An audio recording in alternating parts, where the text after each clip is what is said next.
tubiest of the tubiest, the best YouTube subscribers on the planet. That's you. And I'm 50 plus.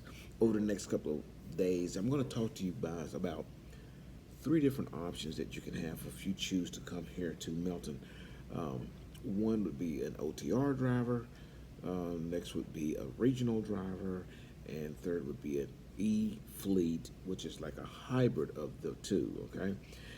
There are some other options as well, but I'm going to talk to you about the three that I am most familiar with because I've done all three, okay?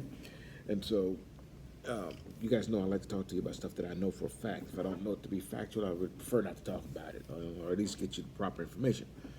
First, we're going to talk about OTR, okay? I believe that every driver, every new driver, should start an OTR because when you first get off of a trainer's truck, you're not going to have, you're going to have a base to build on. That's it, okay? You're not,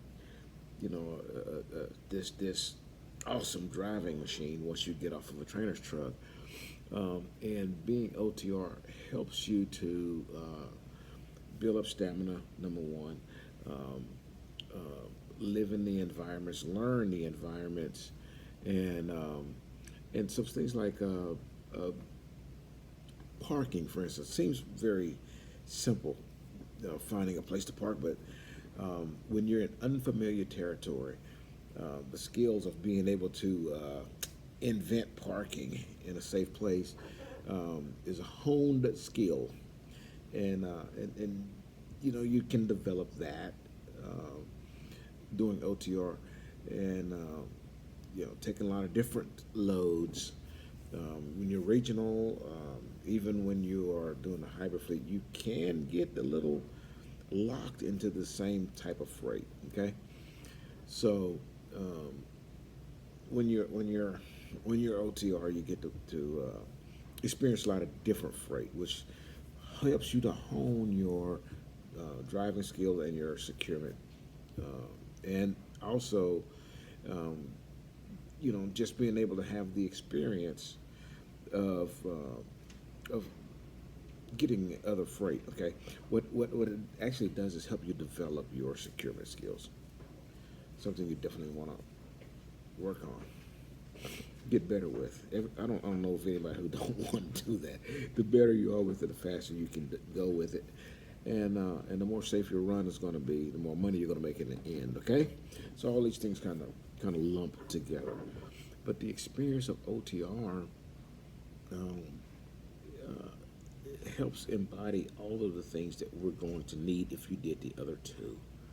Okay. I know a lot of guys are not wanting to do OTR. I get it. In my opinion, and this is just my opinion, I could be totally off base, but I believe OTR is very rapidly becoming a thing of the past because not many guys want to be gone from home so long. Months on end away from the house, man. It's not fun, but for some, it's what they got in this industry for. Okay, they got in this industry because maybe they don't want to buy a home. They just want to drive around, work, and bank a bunch of money. And I'm gonna tell you, if that's your gig, bro, you're gonna make a bunch of money real fast. Your bank account's gonna build very rapidly. Because you really don't have much to spend that money on. You don't have a mortgage and a car insurance and taxes and all that kind of stuff. You just get to bank your money. And so, it's if that's your situation, my hat's off to you. I don't have a hat on, but if I had one on, I'd take it off to you. Because that's how you off to a damn good start. Kudos to you. Some of you guys are or have families, or just responsibilities at home, or just don't want to be away from family months on end. So there's other options, but you should at least do 6 months to a year OTR first. Hone your skills, man. I'm telling you, it's going to pay you back in droves. Now, a lot of you guys won't agree with what I'm saying. And I would say to you, if you don't have experience, be wise, okay? Listen to someone who does, someone who's been where you are right now. You know, when I first started in this industry, of course, I started at Swift, and I'm from Houston, Texas. I was born and raised in Houston, Texas, and leaving my comfort zone, right off the bat, they sent me to in the winter. By the way, this was right after Christmas when I went solo, and they sent me straight to Michigan. I spent all winter in the Northeast. Snow, I mean, they had record snow that year, and it was crazy. I've never even seen a actual snowman with my own eyes, just on TV. Yeah, I didn't see. I didn't know what that stuff even looked like. Before I got into trucking, but I had a mentor. He taught me to drive in the snow, and it worked out really well. But I I can't imagine spending all my trucking career in a region and doing regional, and then have to go do something in conditions like that. I just couldn't do it. I would lose my mind. I can't say that I couldn't do it. I could, but definitely not my desire. Okay, but I'm very happy it worked out that way. I'm very happy that I actually spent my rookie first 3 months in record snow. I learned how to walk with these little attachments to the bottom of your shoes so that you could break the ice or grab the ice like golf shoes. I never owned anything like that. But those experiences driving on the snow made you more of an aware driver, aware of the conditions, aware of what's going to happen to the vehicle. Waking up in the morning and seeing these trucks flipped over and the carnage that happened at night, and you learn we don't drive in snow season at night. Why? Wake up in the morning and then drive past them, and you're going to see why. We don't do that. You say, I don't. I'm smarter than that. But how do you know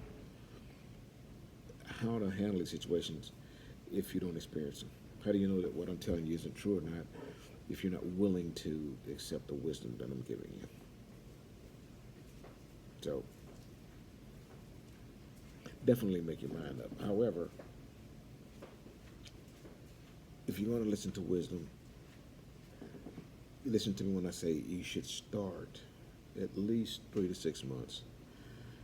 Drive an OTR and hone your skills before you do something like a regional, or even take a local job, or anything like that. Now, the hybrid fleet is what I'll talk about next in the next video, and it's a great segue from OTR, to a regional thing.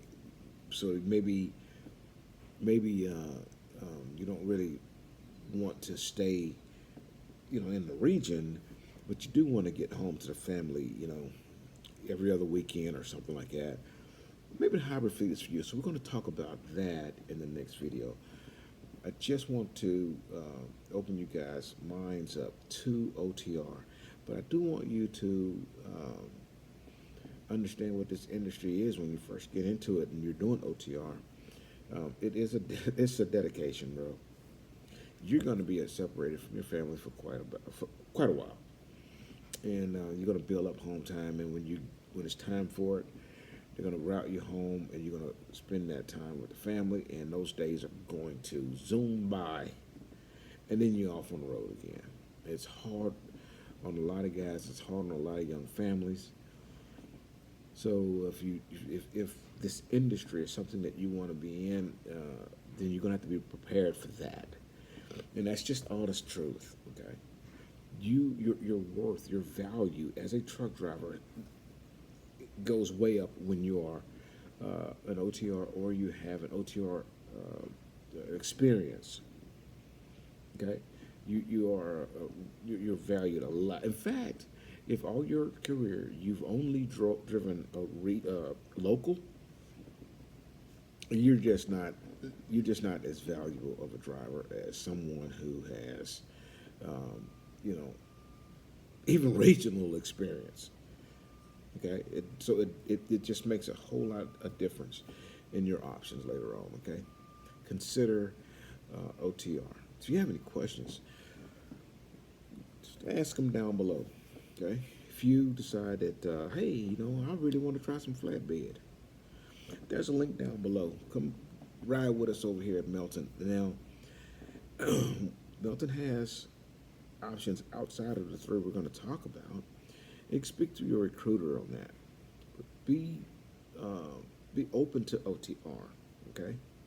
If you use the link down below, someone will contact you, and all you're going to have to do in that link is put that information for them to contact you. You're just going to put your name, your phone number, email address. That's it. A lot of companies are going to have you fill out this long application, and they're going to dissect that application. Then they're going to decide whether or not they want to even return your call. Melton doesn't do that. Okay, so you're going to get a return call or communication in whichever way you put in that little snippet of information you're going to send to them. They're going to reach out to you, and they're going to do it quickly. So when you do have all the information that you want, all the questions that you want to ask written down in front of you, okay? And I guess you have all the answers you need from the recruiter. And ask them about the options, okay? You may have to have a local run or a regional run or something. Get that information from them so you can both be on the same page before you come down here, spend all your time, then find out it's something that you don't want to do, and then you're ready to check out. Do yourself a favor. Until I see you again, deliver undistracted. Here's your boop.